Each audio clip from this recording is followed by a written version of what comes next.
La naissance du petit Archie, le 6 mai 2019 résonne encore dans toutes les têtes. Pourtant, lorsque Meghan Markle était en train d'accoucher, le prince Harry a été pris d'une violente inquiétude, comme il le raconte dans Le Suppléant, à découvrir ce mardi 10 janvier en librairie. Les langues se délient. Ce mardi 10 janvier, le prince Harry raconte ses états d'âme dans un ouvrage choc, Le Suppléant.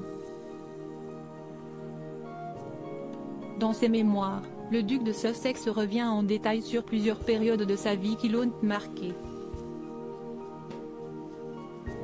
Très attaché à sa mère, Lady Diana, décédée le 31 août 1997 sous le pont de l'Alma à Paris, le mari de Meghan Markle s'est remémoré sa première rencontre avec Dodi Al-Fayed, un type plutôt sympa, qui a partagé la vie de la princesse de Galles moins d'un an après la prononciation de son divorce après le prince Charles III.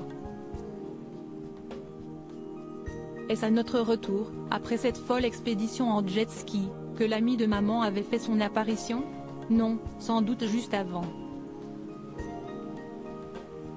Bonjour, tu dois être Harry, écrit le papa d'Archie et Lilibet dans son roman. Si les téléspectateurs ont eu la chance de voir les deux bambins du prince et l'actrice américaine dans Meghan et Harry sur Netflix, Harry a consacré quelques pages de son livre à la naissance de son seul fils, né le 6 mai 2019. Ce dernier se souvient du moment où sa femme et lui se sont rendus à la maternité de Portland, pour accueillir leur premier enfant.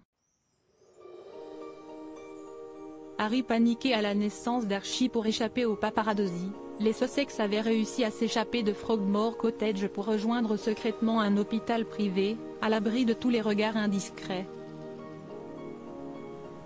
Le travail avait finalement été déclenché. Les contractions se faisant de plus en plus intenses, l'anesthésiste a décidé de faire une péridurale à la duchesse, écrit le prince dans Le Suppléant. Je me suis posté à la tête du lit, j'ai pressé la main de Meg et je l'ai encouragée, écrit-il, avant de se souvenir des complications au moment de donner naissance à Archie. L'obstétricienne lui a donné un petit miroir à main. En y jetant un coup d'œil, j'ai vu s'y refléter le crâne du bébé, a confié le petit-fils de la défunte reine Elisabeth II. Sa tête était coincée, prise dans le cordon, se rappelle-t-il. Au chevet de sa femme du début à la fin, le frère du prince William a donc tout fait pour ne pas lui communiquer son stress. J'ai dit à Meg, mon amour, il faut que tu pousses.